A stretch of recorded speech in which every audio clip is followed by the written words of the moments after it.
여러분 안녕하세요. 김명희 문학TV, 저는 시와 소설을 쓰는 김명희입니다. 오늘은 여름 특집입니다. 여러분 휴가 다녀오셨어요? 이 영상을 찍는 지금은 7월 중순이니까 아마도 앞으로 다녀오실 분들이 더 많을 것 같아요. 이번에 저는 곧 바다와 산으로 휴가를 다녀오실 분들, 또는 당일로 계곡을 다녀오실 분들, 또는 방콕 가실 분들을 위해서 피서지에서 시쓰기를 수업해 보려 합니다. 그런데 말입니다.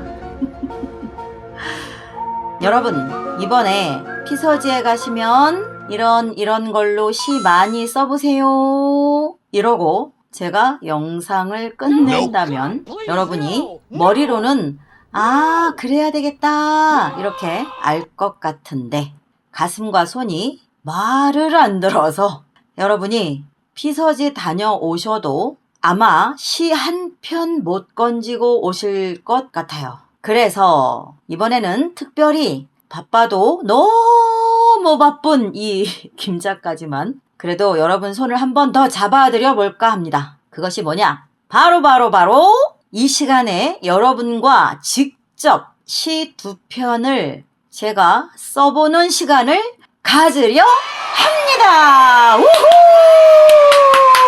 예! 여러분은 오늘 로또에 당첨되신 것과 같은 겁니다. 기뻐하셔도 됩니다. 왜냐? 저랑 지금 즉석에서 시를 써보는 시간이 어디 쉽게 오는 기회인가요? 아니잖아요. 그죠? 그러니 이번 시간을 꼭 집중해서 채널 고정하시고 두세 번 반복해서 이 영상 강의를 꼭 시청하시면 제가 성장하는 것이 아니라 바로 여러분이 성장하는 겁니다. 아셨죠? 그러니까 여러분, 제가 이렇게까지 여러분의 시쓰기 실력 향상을 위해 노력하고 다양하게 준비하는데 좋아요, 구독, 공유, 댓글, 후원, 그리고 중간중간 나오는 광고 좀 봐주세요. 여러분이 광고를 안 보셔도 틀어만 놔도 돼요. 그 광고를 5초 후에 통과 버튼 누르지 마시고 딱 1분만 저를 위해서 투자를 좀 해주시면 어떨까요? 저는 여러분을 위해 1분이 아니라 지금 김명희 문학TV 영상 강의, 무료 강의를 2년째 제 지식을 몽땅 무상으로 나누고 있잖아요. 앞으로도 제 여건이 닿는 데까지 이렇게 여러분과 함께 가려 합니다. 저는. 그러니까 여러분도 제게 딱 1분만 좀 시간을 나눠주세요. 광고를 끝까지 틀어놔 주시면 제게 대략 1원, 10원? 아니에요. 1원이에요. 1원. 1원이 광고 수익으로 발생을 해요. 여러분에겐 1원이 아무것도 아니죠. 그죠? 그렇지만 제게는 큰 힘이 돼요. 그러니 여러분, 전철역이나 거리에서 어려운 분에게 적선을 해도 기본이 5,000원, 만원인데요. 제게 앞으로 딱 1분씩만 여러분의 시간을 나눠주셔서 광고 좀 봐주세요. 광고 봐주세요, 광고. 안 보셔도 돼요. 틀어만 놔주세요. 예. 그거 금방 끝나요.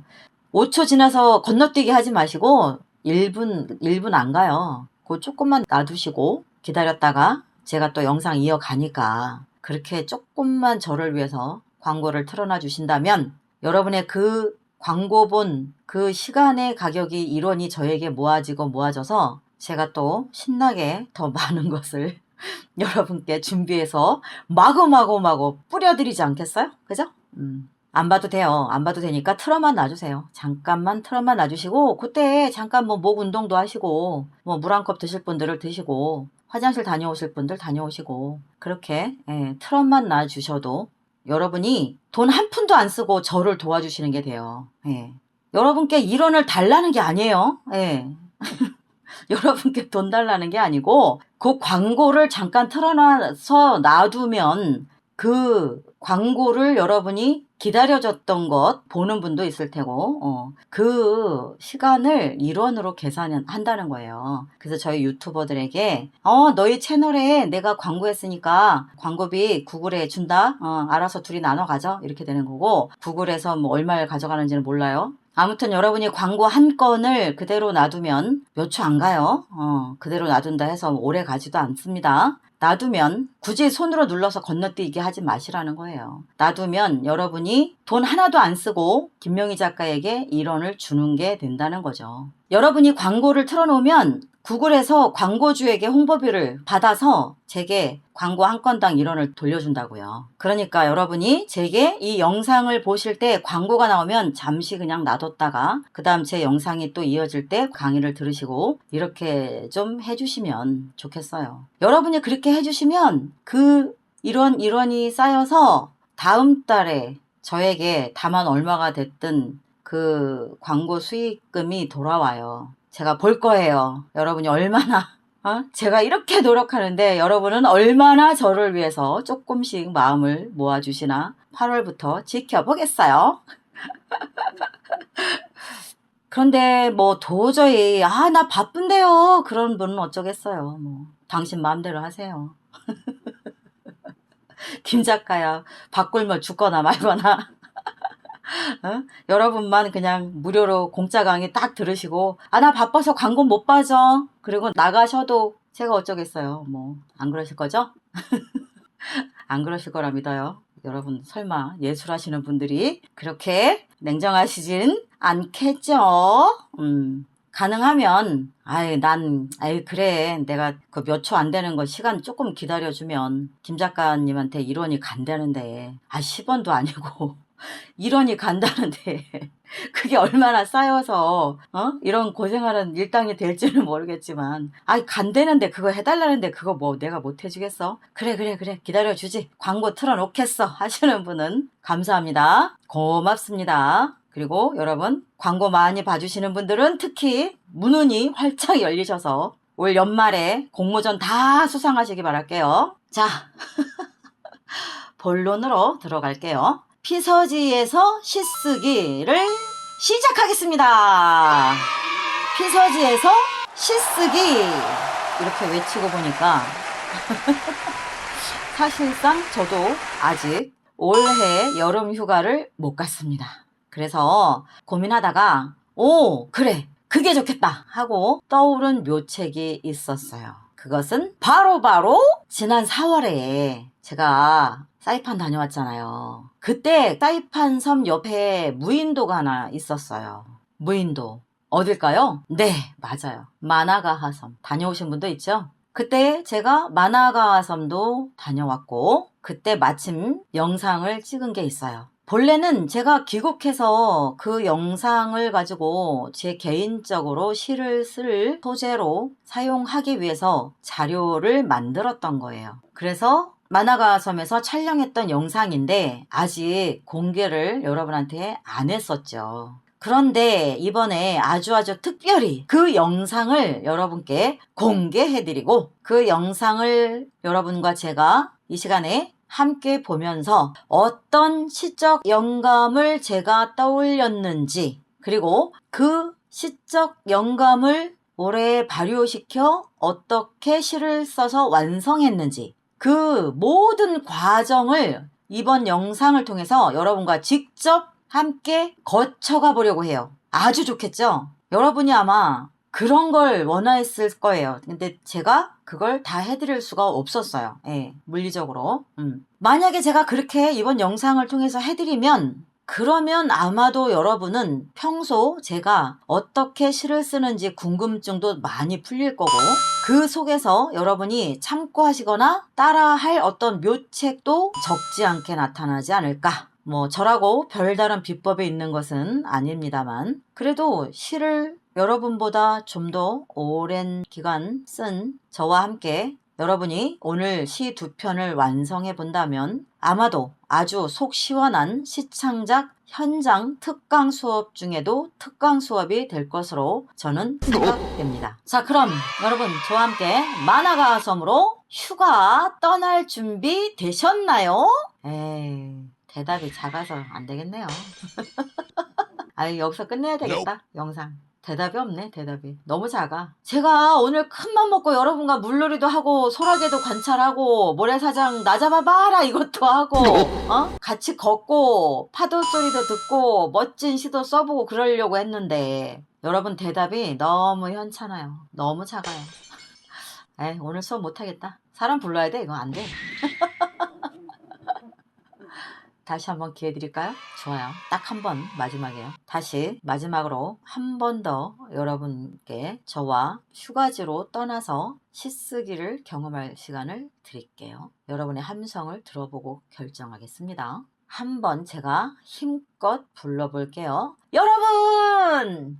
저와 함께 시원한 태평양 섬으로 떠날 준비 되셨나요? 김명희 문학TV 열혈 구독자 여러분, 현재 구독자 조금 반올림해서 4,000명 가까이 되죠 우리. 자, 4,000여 명의 구독자 여러분, 우리는 지금 태평양 섬으로 휴가 여행을 떠납니다. 아셨죠? 비행기표, 호텔 숙박료, 식사 모두 제가 다 책임질 테니 따라만 오세요. 여권, 캐리어 가방 잘 점검하시고요. 수영복, 물안경, 돗자리, 선글라스 휴가 갈 때 꼭 챙겨야 할 것들 알죠? 그 중에 또 하나 있죠. 뭐죠? 쪼리 슬리퍼. 그거 신고 다니는 거 재밌잖아요. 저도 있어요. 아마 오늘 영상에 제 것도 나올 거예요. 신고 막 걸어 다니는 거.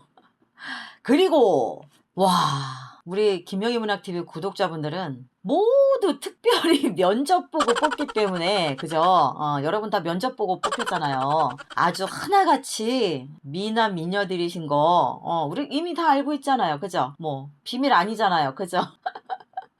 그래서 우린 외모가 일단 되니까, 저 말고 여러분 말이에요. 여러분의 외모가 되니까, 따라주니까 아주 중요한 거 하나.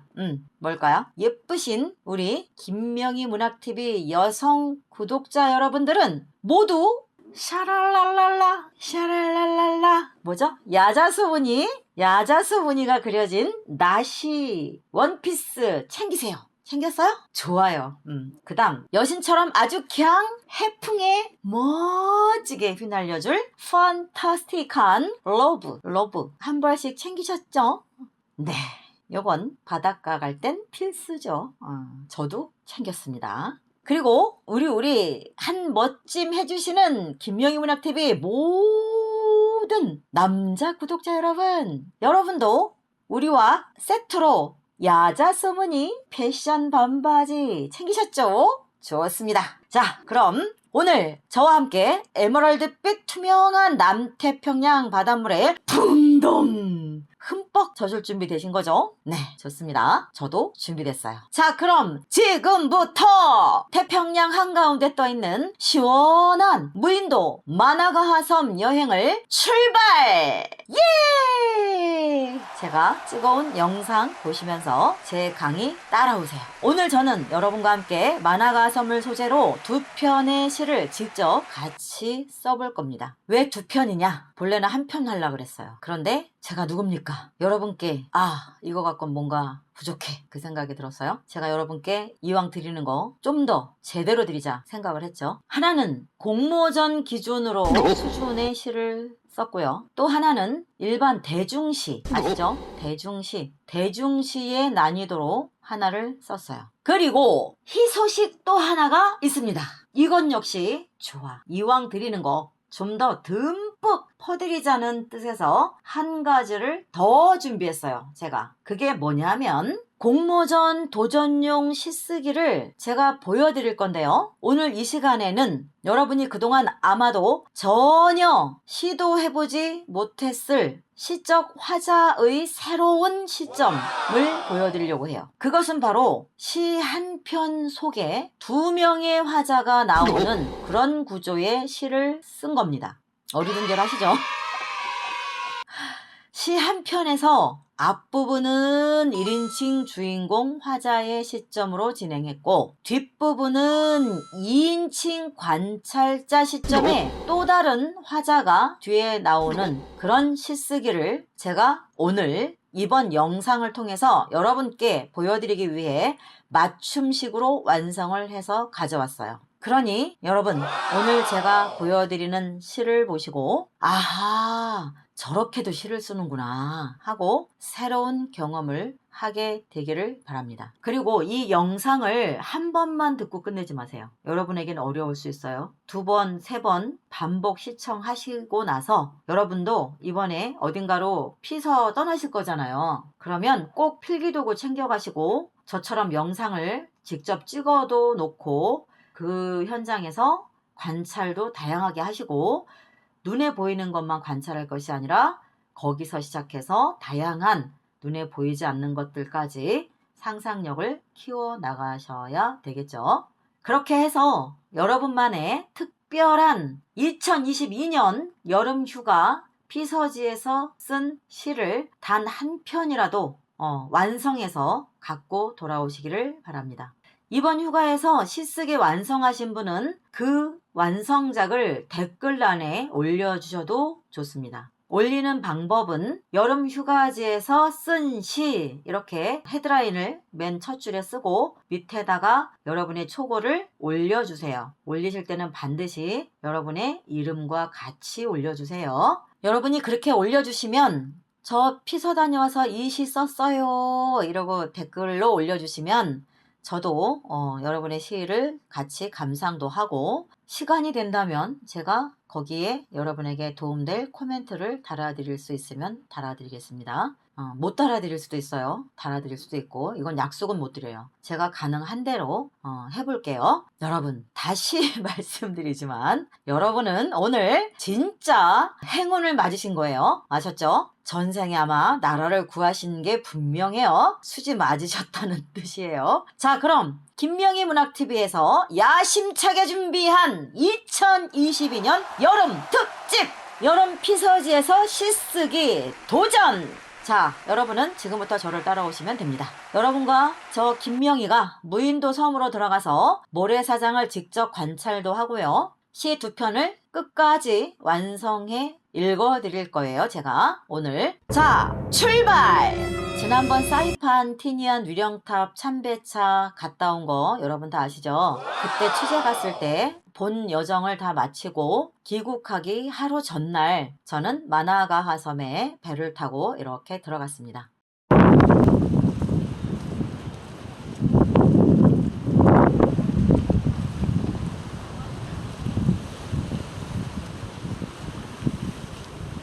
자, 섬에 도착할 때까지 잠시 푸른 바다를 감상하시면서 그동안 쌓인 여러분의 두꺼운 피로를 날려보세요.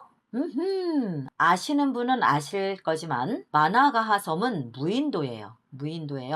그 섬의 환경 보존을 위해서 상주하는 사람이 없게 단속하고 있어요. 관광객들도 낮에만 잠시 배 타고 들어가서 서너 시간 머물고는 모두 관리원 외에는 모두 일몰 전에 그 섬에서 나와야 해요. 안 나오면 안 돼요. 추방당해요. 배 끊기면 큰일 나요. 그렇게 엄격히 규정하고 환경을 보존하고 있어요. 마나가 무인도는. 섬으로 들어가는 관광객들은 모두 입장료처럼 10불의 환경 개선 분담금을 내야 섬에 들어갈 수가 있고요. 그렇게 해서 저도 10불을 내고 섬에 입성했어요. 선착장, 여기 선착장 보이시죠? 선착장에서 섬을 바라보고 섬 오른쪽은 모래사장이 아주 넓어요. 그리고 바람이 직통으로 들어오기 때문에 파도도 세고 바람이 굉장히 세요. 그래서 그쪽은 모기가 별로 없어요. 그런데 이 마나가 섬 왼쪽은 물도 굉장히 깊고요. 모래사장도 좁아요. 그리고 그쪽이 바람을 좀 등지고 있는 쪽이기 때문에 모기가 많아요. 여름에도 엄청 뜯긴대요. 그쪽은. 그러니까 여러분이 알고 가세요. 저는 모기가 없는 오른쪽 바다에 파도가 세고 바람이 강한 오른쪽으로 갔어요. 근데 너무 좋았어요. 곤충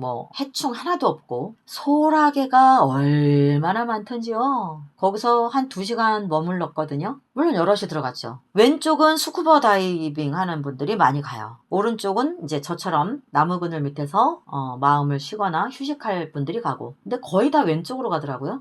익사이팅, 익스트림 스포츠를 좋아하는 분들이 많아서. 그래서 저는 섬 오른쪽 모래사장으로 갔어요. 한적하고 조용해요. 적당한 곳에 돗자리를 펴고 한참 물놀이를 하고 모래를 관찰했죠. 그런데 아까는 그 섬으로 막 이제 들어가서 걸어갈 때는 몰랐어요. 그냥 모래인가 보다 그랬어요. 근데 모래가 마나가섬 모래는 굉장히 하얘요. 영상 보시면 알겠지만 하얗고 아주 깨끗하고 예뻐요. 가서 돗자리 피고 떨어진 코코넛들 막 그 약간 까맣게 된 것들 이리저리 밀어내고 돗자리를 피고 산호가 화석이 된 것들 딱딱하게 변한 것들 있거든요. 그런 것들 이렇게 모아서 돗자리 펄럭거리지 않게 돌 대신 눌러놓고 그러는데 뭔가가 여기저기서 꼬물꼬물꼬물꼬물 바글바글바글바글 하는 거예요. 근데 우리나라 서해 같으면 조그만 개 그런 건데 여기는 그런 건 아니었어요. 뭔가가 하얀 것들인데 움직여요. 모래 위에서. 그래서 돗자리 펴놓고 가만히 봤어요. 짐 다 내려놓고. 거기 이제 저는 먹을 거 간식이랑 다 가져갔거든요. 보니까 뭔지 아세요? 여러분? 바로 소라게예요. 소라게. 그 집게 있죠? 걔인데 집이 없어서 빈 고둥이나 소라를 온 몸을 집어넣고 이렇게 같이 다니는 소라게. 엄청 많아요. 저는 소라게가 고둥이 버린 빈집을 자신의 몸에 끼우고 평생 사는 거를 거기서 진짜 실컷 관찰했어요. 2시간을 했으니까요. 그런데 시간 가는 줄 모르겠더라고요. 아, 정말 거의 무아지경이라고 할까요? 시간이 가는지 아무 생각이 없어요. 그동안 우리나라에서 굉장히 저 바쁘게 일했잖아요. 쌓였던 모든 피로가 다 잊혀지고요. 그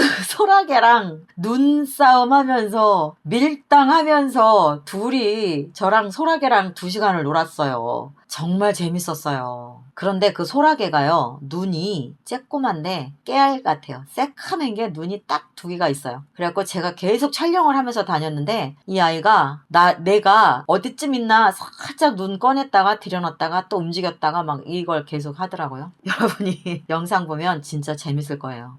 이 영상은 차분히 끝까지 보셔야 돼요. 아셨죠? 그래야 시를 쓰는 사람은 관찰을 잘해야 되고 상상을 잘해야 되고 많은 생각을 잘해야 돼요. 그래야 시를 다양하게 쓸 수 있어요. 대충 보거나 건성건성 보거나 그러면 여러분 제 영상 100번 봐도 시 한 편 못 씁니다. 시는 그렇게 바삐 대충 후딱 엄벙덤벙 쓰는 게 아니에요. 보세요. 제가 영상 촬영만 2시간을 했다니까요. 거기서. 그러면서 정말 많은 생각을 했어요. 그 소라게를 보면서. 야, 집 없는 서름도 집 없는 서름이 뭘까? 이 마나가하 섬에는 집 없는 서민은 없겠구나. 집이 없는 서름은 안 당하고 살겠구나. 그런 생각부터 해서 아니 저 아이는 저 무거운 집을 떠메고 어딜 저렇게 가나 그 생각도 했고 저 아이가 떠메고 다니면 저 아이가 사는 집 주소는 어떻게 되는 거지? 뭐 초 단위로 바뀌나? 길 주소가? 뭐 구, 시 다 바뀌나? 초 단위로? 그러면 이 아이는 택배나 편지는 어떻게 받지? 주소가 계속 바뀌어서? 그런 생각도 했어요. 네. 그리고 또 하나는 연인이 사랑을 하게 된다면 그러다 어느 날 잠깐 연락이 끊겼다가 오랜만에 만나고 싶거나 그리워서 찾아간다면 이 두 소라게 남과 여는 어디를 기준으로 찾아가야 만나는 거야? 못 만나죠? 계속 바뀌는데요, 위치가. 소라게가 움직이는 데마다 번지수가 다 바뀔 거 아니에요. 그죠? 그런 생각도 했고. 예. 나중에는 이제 제가 아예 다른 거 안 하고 그냥 쪼그리 앉아서 그 모래사장 막 같이 기어다니면서 그 아이를 계속 따라가면서 촬영을 했어요. 막 모래에 뒹굴기도 하고 그 아이랑. 그리고 그 아이가 내 발자국, 모래에 발자국 쿡 찍힌 속으로 또 거기가 자기 몸 숨길 곳이라고 거기로 들어가 숨어요. 제 발자국 자리에. 얼마나 귀여워요. 아, 정말 귀여워요. 이따가 눈이랑 한번 봐봐요. 제가 영상을 장면을 최대한 아주 디테일하게 찍었거든요. 그리고 아이들에게 그 바다 생물 친구들에게 최대한 절대 충격 주지 않고 방해하지 않고 또 그 아이들을 해치지 않고 저는 어디까지나 뜨내기고 이방인인데 그 섬의 주인이잖아요. 그 아이들이 그 섬의 주인인데요. 제가 함부로 하면 안 되죠. 네. 존중해야죠. 자연도. 네. 그래서 촬영이 끝난 후 한 아이도 빠짐없이 정확히 다 물로 돌아가고 자기 갈 곳으로 가고 그러는 거 다 확인했어요. 여러분, 좋은 시쓰기가 100이면 예를 들어서 시를 잘 쓰려면 끈기 있는 관찰력이 900량이에요. 네. 좋은 시 쓰기가 100이면 관찰하고 묘사 봐야죠. 묘사해야죠. 그리고 그 묘사를 외모만 하는 게 아니에요, 여러분. 여러분 꼭 외모만 모양을 갖고서 본뜨려고 하더라고요. 그거 아니에요. 정말 하나를 해야 된다면 외모가 아니라 그 아이, 그 대상물이 갖는 내면적 상징을 그려야 되는 거예요. 원래는 그 겉모양 그려서 뭐 할 거예요? 겉모양 이야기한다면 어디로 갈 거예요? 갈 데가 어딨어요, 거기가? 없어요. 하나를 그려야 된다면 내면을 그리는 거고, 두 개를 그려야 된다면 겉면과 내면을 다 그려주면 좋은 거죠. 둘 중에 더 큰 건 뭐다? 내면적 상징, 내면적 의미를 찾아내는 것이 시쓰기의 가장 첫 번째 여러분이 대상을 보면서 할 일이라는 거죠. 아셨죠? 그만큼 여러분은 탐정의 눈이 되어서 그 사물을 관찰해야 되는 거예요. 시가 그냥 나오는 게 어디 있겠어요. 여러분이 딱 생각한 만큼 나오는 거예요. 시는 딱 노력한 만큼 나오는 거예요. 예. 노력 많이 했는데요 안 나와요. 그거 없고요. 노력 안 했는데 진짜 저 사람은 운이 좋은지 시를 잘 써? 그거 아닙니다, 여러분. 시는 그 시인이 땀 흘리고 노력한 만큼만 나와요. 시는 거짓말을 하지 않아요. 그 사물이 가진 내적인 것이 주는 철학, 깨달음, 느낌, 메시지를 찾는 것이 시쓰기에서 가장 첫 번째 대상을 만났을 때 해야 할 일인데, 길게 오래도록 해야만 여러분의 시가 풍성해져요. 반드시 마지막까지 마치고 여러분은 댓글로 여러분의 시를 꼭 올려주어 보시기를 바랄게요. 안 하면 어쩔 수 없죠. 안 해도 돼요, 여러분. 그런데 누구 손해요? 여러분 손해죠, 뭐.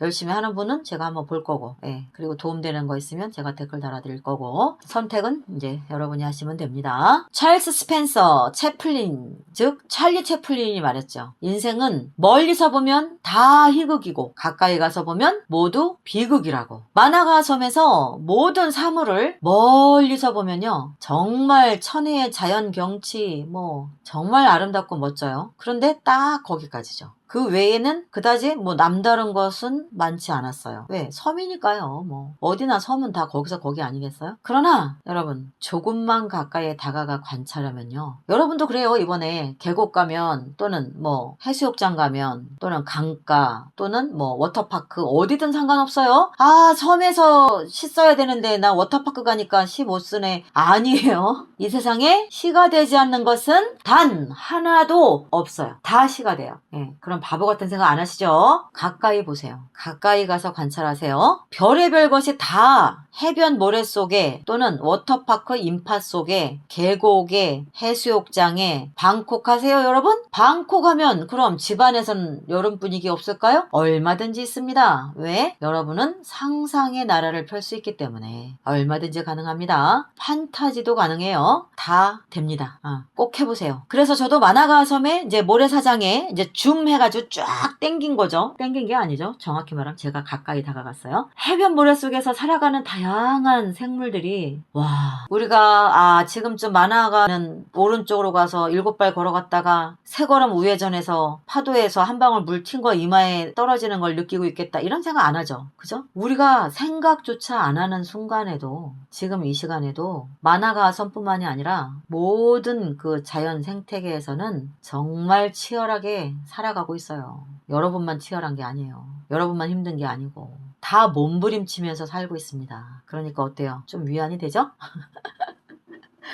저는 위안이 되더라고요. 그날 소라게를 보니까, 야, 나만 과로를 하는 게 아니구나. 정말 다 하다못해 파도 치는 그 물방울까지도 정말 열심히 이리 튀고 저리 튀고 부서지고 몰려가고 하고 있구나. 스승 같더라고요, 제게. 많은 이야기를 해줬어요. 그래서 저도 이번에 한 번 더 깜짝 놀랐고, 아, 그래, 인생 참 별거 없구나. 모두가 이렇게 등이 휘도록 바글바글 대면서 살아가는구나. 그런 생각 많이 했습니다. 자, 다시 집중해서 첫째, 여러분은 이 영상을 보면서 어떤 게 떠올랐는지, 둘째, 소라집게를 보면 어떤 게 떠오르는지 생각을 해보시기 바랄게요. 그 외에 만화가를 대신해줄 특별한 카메오는 어떤 대상을 가지고 시에서 사용하면 좋을지 고민하면서 지금 보셔야 되는 거예요. 자, 모두 적어가면서 한번 해보세요. 저도 이번에 다양한 판타지적 접근을 했어요. 상상해서 쓴 시라는 것을 말하죠. 상상. 저는 저 놀라운 소라게를 거의 2시간 동안 계속 그 땡볕에 38도, 39도 땡볕에 관찰한 거예요. 저도 참 대단하죠. 그러면서 저는 어떤 상상을 했느냐면 소라게가 슬퍼 보였어요. 보세요. 눈이 되게 슬퍼 보여요. 엄청. 그리고 덩치도 엄지손톱보다 조금 클까? 뭐 적은 것도 있고요. 네, 조금 큰 것도 있고요.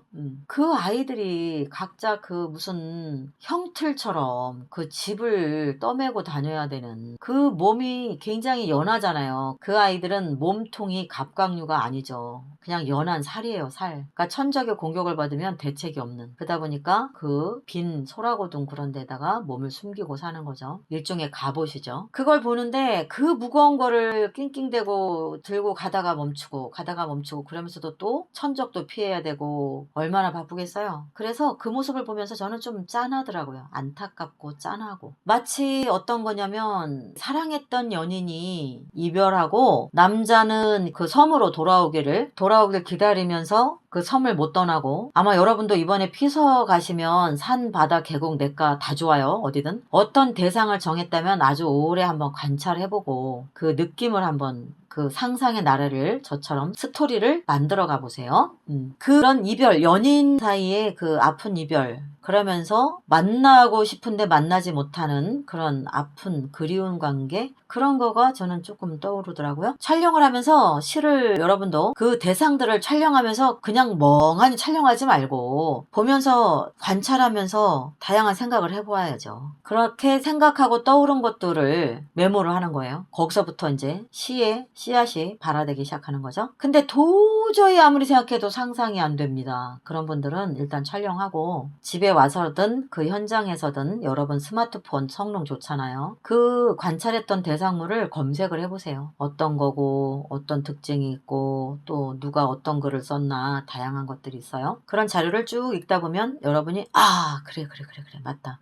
내가 왜 이 생각을 못했지? 나도 이거 느낀 적 있는데 그런 게 있어요. 그런 게 있으면 또 거기서부터 또 다시 이제 시의 씨앗을 틔워가는 거예요. 시 쓰기는 그렇게 가요. 그래서 쓰는 건 가장 나중에 쓰는 거예요. 자료를 모으고 내 머릿속 상상에 버튼을 누르고 생각을 다양하게 하고 여기서 내가 느끼는 게 뭔가, 사람들은 이걸 보고 무엇을 생각할까, 어떤 글들을 썼나, 이런 걸 다양하게 찾아보는 거죠. 그래서 저는 그 상상 속에서 소라게, 걔는 남자로 봤고 떠나간 그녀가 떠난 그 바닷가에서 기다리며 그 떠난 여자 사랑하는 여자를 그리워하다가 오래전 떠나간 눈부신 그녀를 지금까지 기다리며 사는 그런 내용을 저는 썼어요. 자, 그러면 얼마나 그 커플이 한 쌍의 연인이 이별이 길었을까? 제가 잠시 또 생각을 해봤어요. 거의 몇 억광년일 것 같아요. 왜냐? 그 만화가하 섬이 생기면서 소라게도 생겨났겠죠. 만화가하 섬은 예전에 주락인지 백악기인지 모르겠지만 만약에 그때 생겼다 치면 소라게가 오래 생기진 않았을 거 아니에요. 그죠? 그렇다면 그 소라게도 역시 최소한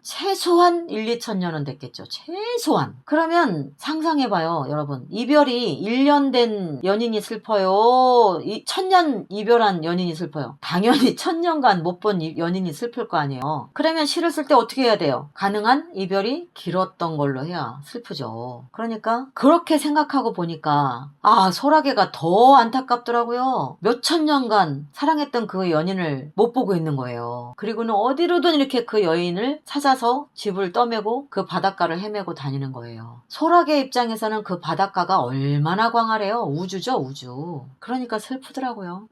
그 모양을 저는 마치 남자가 오래전 떠난 여인이 마음이 변해 되돌아오기를, 나를 찾아서 되돌아오길 바라면서, 또는 오래전 떠난 그 여인을 찾아서 물어가면서 지구를, 우주를 헤매고 다니는 것처럼 슬퍼 보였어요. 그러면서 그 여인을 찾아서 그 여인이 어느 집으로 올지 모르잖아요. 그죠? 계속 소라가 움직이니까. 그 집을 등에 지고 이쪽으로 왔을까 저쪽으로 왔을까 그녀를 찾으려고, 만나려고 세상을 두루 힘들게 지치도록 그 집을 떠매고 돌아다니는, 여러분 상상해봐요. 여러분이 한번 집을 몸으로 다 이고 메고 다닌다고 생각해봐요. 그 소라게가 얼마나 힘들어요. 그러니까 우리만이 아니고 모든 생물이 쉬운 삶이 없구나, 그 생각 들었어요. 저는 그렇게 두루 돌아다니는 것이 아닐까 하는 그런 상상이 들었어요. 그래서 제 시적 상상력이 거기에서부터 이제 시작이 돼요. 그 모티브로 저는 시를 쓴 거예요, 이번에. 그래서 같은 시 한 편 중에서 1인칭 주인공 시점으로 썼고요. 뒷부분 2단락은 단락이 2개예요. 그러니까 2단락은 2인칭 관찰자, 즉 여성, 여인, 돌아온 여인의 입장에서 쓴 거예요. 이 시점이 무슨 말인지, 이 시점이라는 말 여러분 아시죠? 모르세요? 시점. 만약 모르시는 분 있으면 제가 올린 소설 창작 강의에 시점이란 있어요. 그래서 여러분 소설 강의와 시 강의를 구분해서 들으면 안 돼요. 지금은 하이브리드 시대라서 융복합 문학 시대예요. 난 소설만 할 거야, 난 시만 할 거야, 이게 아니에요. 다 무너졌다니까요. 소설 속에 시가 들어가고 시 속에 소설이 들어가요, 기법이. 그러니 제발 소설 창작도 다 들으세요, 여러분. 소설 쓸 분들도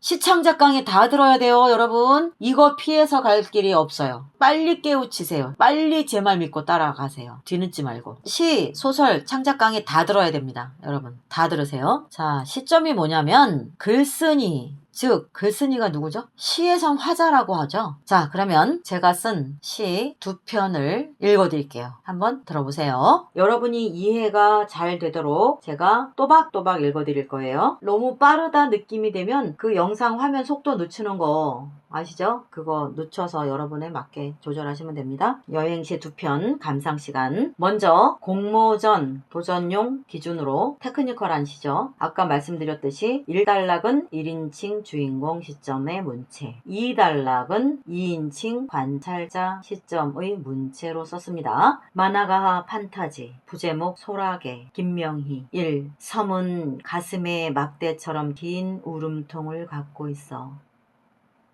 파도 칠 때마다 1000개의 피리소리 들려와. 여러분 여기 보세요. 여기 구멍 있죠? 이 모든 곳이 다 생물들이 사는 구멍인데요. 파도가 치면 이쪽으로 물이 푸르르 올라와요. 여러분 아시죠 그거? 근데 저는 그것이 물론 과학적으로 생물이 사는 들어간 구멍이죠. 그런데 저는 시적으로 어떻게 생각했냐면, 이 만화가하 섬이 저 소라게와 마음이 하나여서 떠나간 그 여인을 기다리면서 심장, 그 가슴이 피리가 되어서 1000개의 피리 소리를 내는구나, 이 생각을 했거든요.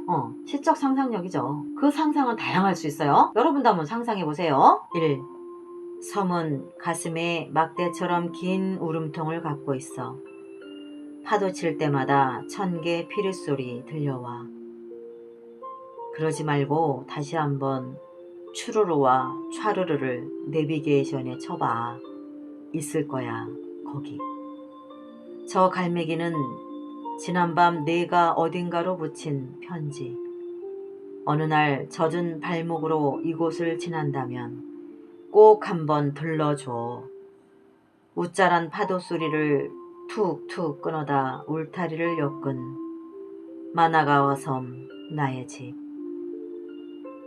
선착장에서 바로 보일 거야. 알고 있니? 내가 도시에서 본 이벤트 풍선들 모두 이곳 야자수에서 시작됐다는 걸. 나무가 흔들릴 때마다 바닥으로 뛰어내린 그림자들이 무트로 떠난 거야. 어제는 먼 바다를 오래 바라보다 그만 내 눈 속에 숨겨둔 이름 하나 뭉텅 베이고 말았어. 수평선을 바라볼 땐 항상 주의가 필요해. 도르코 면도날보다 훨씬 예리하거든. 너의 이름 수선하기 위해 갈 때보다 싱싱한 파도를 꺾어다 오후 내내 울타리를 만들었어. 그래, 울타리가 생겼다는 건 너를 내 안에 넣었다는 것. 해풍을 닮은 널 처음 본 날, 과거의 나는 하얗게 지웠다는 것. 문득 마법에 걸려 전혀 다른 내가 되었다는 것. 백고동 소리보다 둥근 이 섬에서 나만 아는 비밀 하나 깃발이 되었다는 것. 지구 뼛속까지 나의 닻을 내렸다는 것.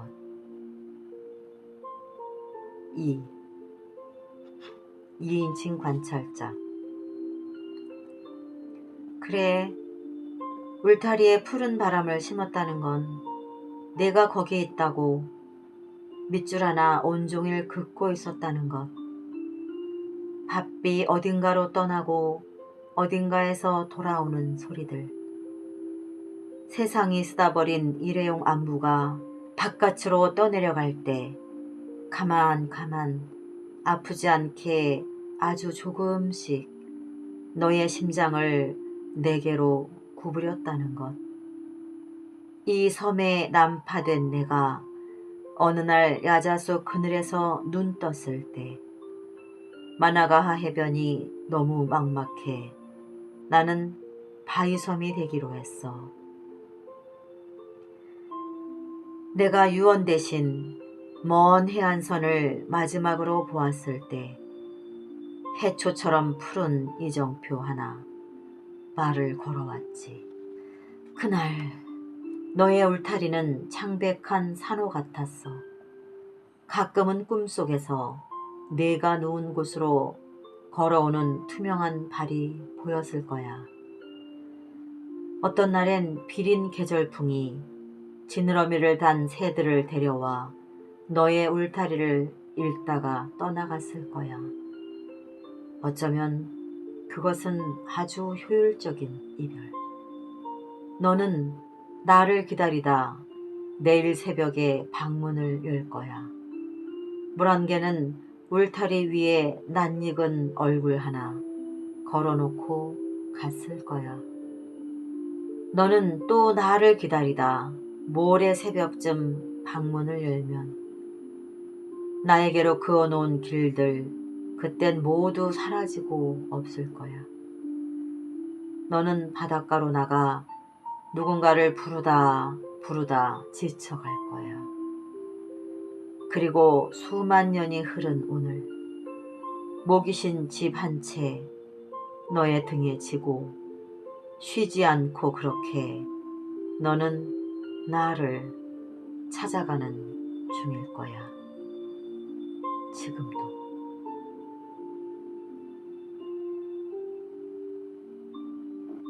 어떤가요, 여러분? 이 시는 일단락은 1인칭 주인공 화자, 즉 남자예요. 남자 소라게.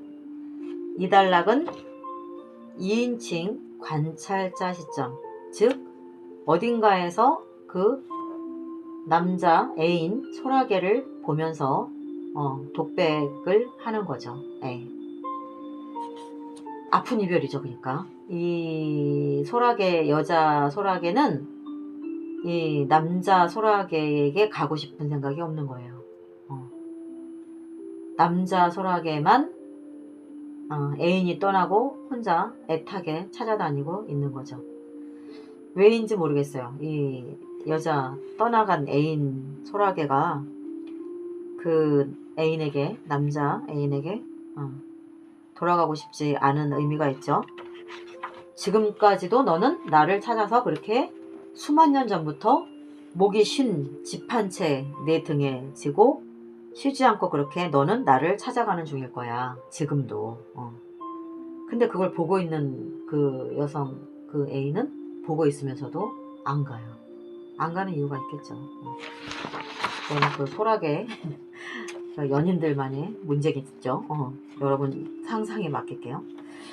자, 이것이 공모전용이에요. 여기에서 인상 깊은 부분을 찾아낼 수 있어야 되는데 내가 안 짚어주면 모를까 모르겠네. 여기에서 보면 미래형으로 나오죠. 문장이. 너는 나를 기다리다가 내일 새벽이래요. 내일. 오늘이 아니에요. 아직 오지 않았어요. 내일 새벽에 방문을 열 거야. 너는 나를 기다리다가. 그런데 네가 내일 새벽에 방문을 열면 물안개는 네 울타리 위에 낯익은 얼굴 하나 걸어놓고 갈 거야. 그러니까 그 여인이 나타나는 게, 그 애인이 나타나는 게 아니라 물안개가 그 사랑하는 여자의 얼굴을 닮은 형상에 안개를 걸어놓고 가는 거죠. 그 다음 년엔 또 있어요. 뭐냐? 너는 또 나를 기다리다가 모레, 미래 또예요. 미래지향적이죠. 미래 예측형인 거예요. 모레 새벽쯤에 방문을 열면 오지 않은 날인데 오지 않은 날짜에 할 행동을 이 여자 소라게는 다 알고 이야기를 하는 거죠. 예언하듯이. 너는 앞으로도 내일도 모레도 그렇게 살 거야.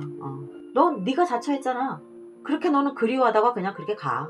나는 너에게 가고 싶은 생각이 없어. 무서운 얘기죠. 어떻게 보면 굉장히 냉정한 얘기죠. 남자 소라게 불쌍하네요. 근데 또 이런 슬픔이 있어야 시가 짠하죠. 그러면서 너는 또 나를 기다리다가 모레 새벽쯤에 방문을 열 거야. 그런데 여기선 더 슬퍼요. 네가 나를 그리워해서 나에게로 그어놨던 무수한 길들이 그때는 모두 사라지고 없을 거야. 그래서 너는 바닷가로 나가서 누구겠어요? 본인이지, 자신이죠. 소라게 여자. 누군가를 부르다 지쳐갈 거야. 왜? 이제는 그 애인에게 갈 길마저 파도가 다 지워버린 거예요. 밤새. 그리고 수만 년이 흐른 거예요. 그러면 뭐예요? 소라게가 수만 년 동안 바닷가에서 부르고 지친 거죠. 와, 대단하죠. 그렇게 부르다가 수만 년이 흐른 오늘 목이 쉰 집 한 채 너의 등에 지고 쉬지 않고 그렇게 너는 또 나를 찾아가는 중일 거야. 이건 뭐예요? 앞으로 이게 몇만 년을 또 찾아가야 되는지 모른다는 얘기예요. 그래서 지금도 너는 거길 가고 있는 거야. 이게 그 시예요. 자, 이제 대중시예요. 만화가 같은 제목 다른 시가 되는 거죠. 제목이 하나인데 소재는 같은데 두 가지 관점에서 제가 여러분에게 정말 로또 복권 당첨될 만한 특혜를 드리기 위해서 써왔어요. 잘 들어보세요. 요것은 대중시, 만화가 판타지, 부제목 그 섬, 김명희. 요건 좀 짧아요. 그 섬이 고요한 이유는 당신과 수평선이 부르고 싶은 노래를 물과 새들이 온종일 대신 불러주기 때문. 그 섬이 쓸쓸한 이유는 유리잔처럼 깨진 약속들과 비가 되지 못한 구름들은 모두 이곳으로 떠밀려와 하얗게 모래로 쌓여가기 때문. 그 섬이 눈부신 이유는 사랑하는 이들이 먼 데서 찾아왔다가 별보다 반짝이는 속삭임을 모두 섬에게 맡겨놓고 떠났기 때문. 그리고 그 섬이 늘 푸른 이유는 푸른물 가득한 야자수 그늘에서 과열된 날개를 식히고 초록물감 뿌리며 후두둑 날아오르는 갈매기의 부드러운 깃털 때문. 이거예요. 사연이에요.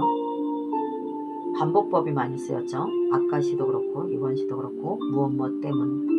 그 섬이 어떠어떠한 이유는 그 섬이 고요한 이유는 그 섬이 쓸쓸한 이유는 그 섬이 눈부신 이유는 그리고 그 섬이 늘 푸른 이유는 뒤로 갈수록에 어떻게 돼요? 더 희망적이죠? 점층법이죠. 그리고 그 섬이 땡땡땡한 이유는 뭐뭐하기 때문. 그 섬이 땡땡땡한 이유는 뭐뭐하기 때문. 다 반복법이죠. 그리고 내용은 간단하죠. 다시 한번 읽어드릴게요. 여러분이 근데 여기에서 제가 쓴 시의 문장을 가져가면 안 됩니다. 표절이 됩니다. 참고는 하시되 여러분이 쓰는 문장이어야 돼요. 제 것을 가져가면 안 됩니다.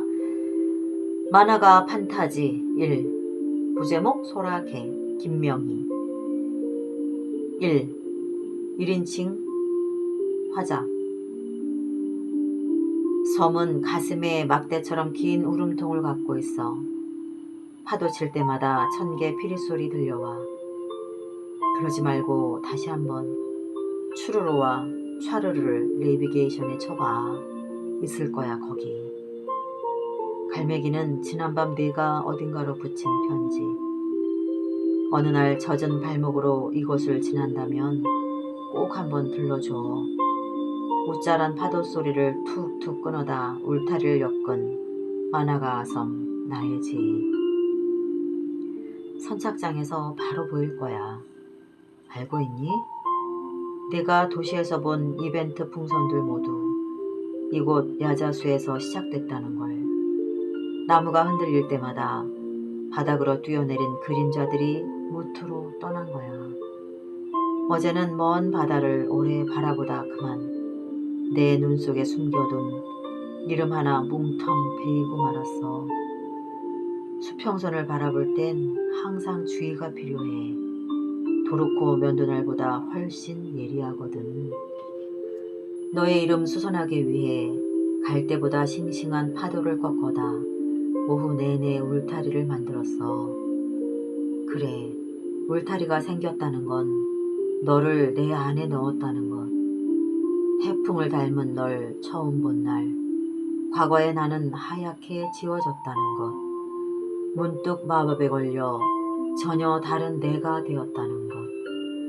백고동 소리보다 둥근 이 섬에서 나만 아는 비밀 하나 깃발이 되었다는 것. 지구 뼛속까지 나의 닻을 내렸다는 것. 2. 그래, 울타리에 푸른 바람을 심었다는 건 내가 거기 있다고 밑줄 하나 온종일 긋고 있었다는 것. 바삐 어딘가로 떠나고 어딘가에서 돌아오는 소리들. 세상에 쓰다버린 일회용 안부가 바깥으로 떠내려갈 때 가만 아프지 않게 아주 조금씩 너의 심장을 내게로 구부렸다는 것. 이 섬에 난파된 내가 어느 날 야자수 그늘에서 눈 떴을 때 만화가 해변이 너무 막막해 나는 바위섬이 되기로 했어. 내가 유언 대신 먼 해안선을 마지막으로 보았을 때 해초처럼 푸른 이정표 하나 말을 걸어왔지. 그날 너의 울타리는 창백한 산호 같았어. 가끔은 꿈속에서 내가 누운 곳으로 걸어오는 투명한 발이 보였을 거야. 어떤 날엔 비린 계절풍이 지느러미를 단 새들을 데려와 너의 울타리를 읽다 떠나갔을 거야. 어쩌면 그것은 아주 효율적인 이별. 너는 나를 기다리다 내일 새벽에 방문을 열 거야.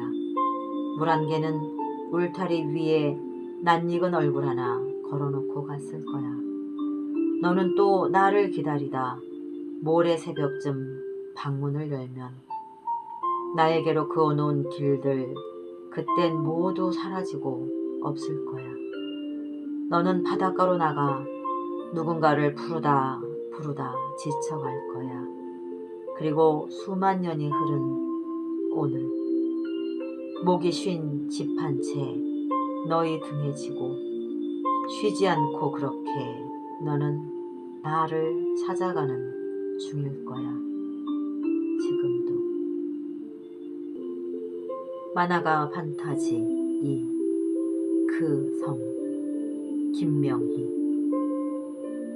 그 섬이 고요한 이유는 당신과 수평선이 부르고 싶은 노래를 물과 새들이 온종일 대신 불러주기 때문. 그 섬이 쓸쓸한 이유는 유리잔처럼 깨진 약속들과 비가 되지 못한 구름들은 모두 이곳으로 떠밀려와 하얗게 모래로 쌓여가기 때문. 그 섬이 눈부신 이유는 사랑하는 이들이 먼 데서 찾아왔다가 별보다 반짝이는 속삭임을 모두 섬에 맡겨놓고 떠났기 때문.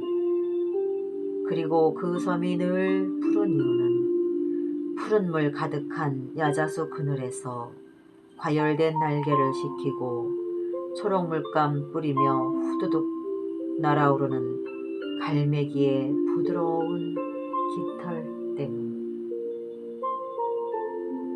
자, 여러분, 오늘 수업은 여기까지고요. 저는 시와 소설을 쓰는 김명희였습니다. 피서 행복하게 잘 다녀오시고요. 상큼한 살아있는 시 모두 써오셔서 댓글로